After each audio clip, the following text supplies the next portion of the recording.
Hello, everybody. Welcome back. So, we're continuing on in our exploration of understanding how DNA becomes read and becomes basically the working mechanisms that create proteins, that create traits that we associate with life. And today we're really going to be delving into really the heart of this question and understanding the two, probably arguably two most important processes in biology, transcription and translation. So this is really going to be where we understand how the genetic code becomes actual traits that we're able to see and understand in biology. So your vignette in your book this week was looking specifically at creating genetically modified organisms and how scientists have been able to use transcription and translation to create and derive specific proteins that are important for humans. But I thought, because we are again in the middle of this ever worsening pandemic, I thought that I would instead focus on the two vaccine candidates that have been put forward for COVID-19 by both Pfizer and a smaller company called Moderna. And interestingly, this vaccine is not using the virus or the dead virus in order for your body to create antibodies and immunity. It's instead using this remarkable sequence generator called mRNA. And that's going to be a big part of what we're going to be discussing today in transcription and translation. So at the end of this lecture, the goal is that you should be able to not only understand the process of how a gene becomes a protein, but how these two vaccines actually work and the science behind it. So our driving questions for this series of lectures is really going to be focusing on, first, what determines the shape of a protein molecule? How does it get that shape, and why is that shape important? Secondly, what are the steps of gene expression, and where do they occur in the cell?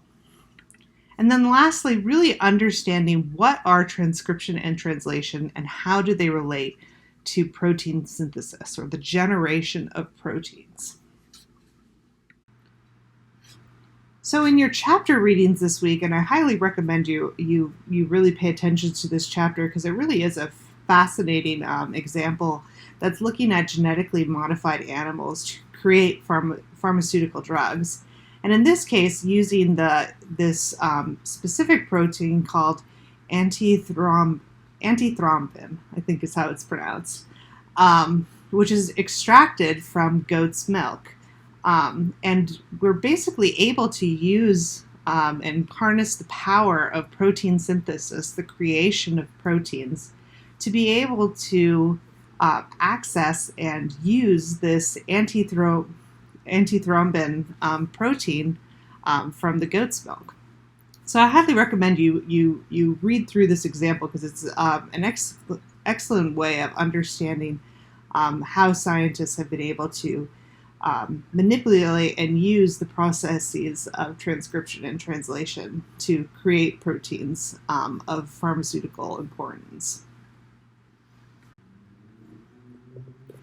But before we really dive into how we actually create a protein and protein synthesis, I want to step back and think about what is a protein. So we discussed this when we were looking at our biomolecules and the monomers of life.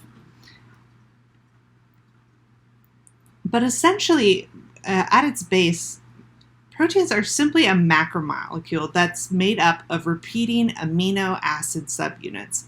So you'll remember that all proteins are made out of these amino acids. And proteins have many functions throughout the body. And we discussed many of these, but they're critical for energy production and cell maintenance.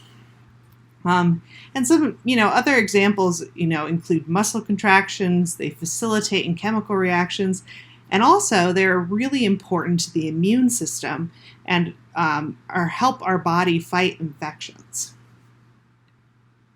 So when we look at a specific protein, for example, the protein that we examine in the book chapter this week, the antithrombin protein, we see that it is made up of individual units through here that are intricately folded, and that creates the protein and the protein structure that we're going to be talking about.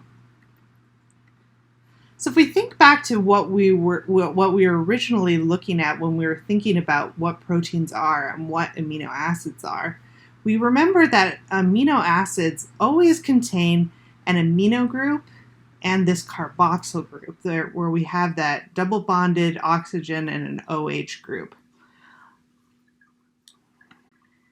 And these are really the building blocks of proteins. So for a protein to function and to create a protein, you have to have many of these amino acids. And once it's folded and it has its three-dimensional function, it can actually do its core function that it was meant to do.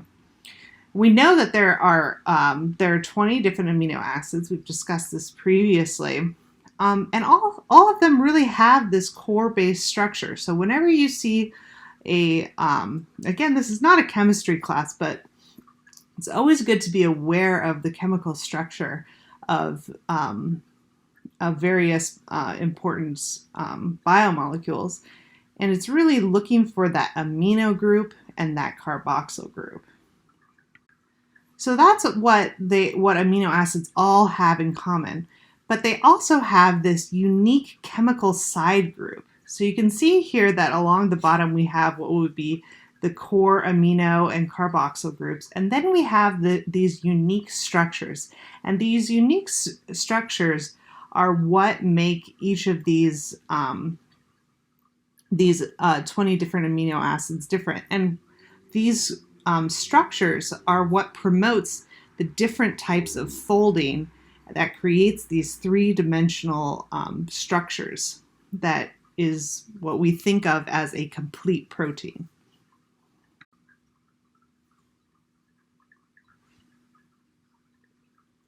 So then how do we get a protein from those amino acids? They bond together and form these linear chains, just as we saw previously.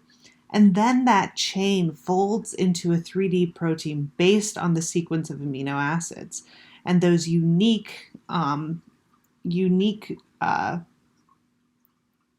sets of bonds that extend out from the amino and carboxyl groups. And the shape and the shape in that 3D and that sequence of amino acids determines both the shape and the function of the protein. So let's take a look at what that actually looks like. So here we have just a linear chain of those amino acids, again with those unique specific groups that hang off of the core amino and carboxyl groups. And at this point, when it's just this linear chain, it doesn't have any specific function and doesn't function as a protein yet.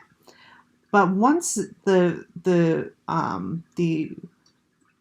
different parts of the core structure and these side chains start to interact, that's when you start to get these protein folding. And that's when you're able to have a functional protein unit. And even if we just change a couple of these groups, that's going to result in a different folding pattern and therefore a different function. And so that's how we actually distinguish between different proteins. So while they're all made up of the same 20 amino acids, this 3D structure and folding is actually what gives proteins their unique structural functions.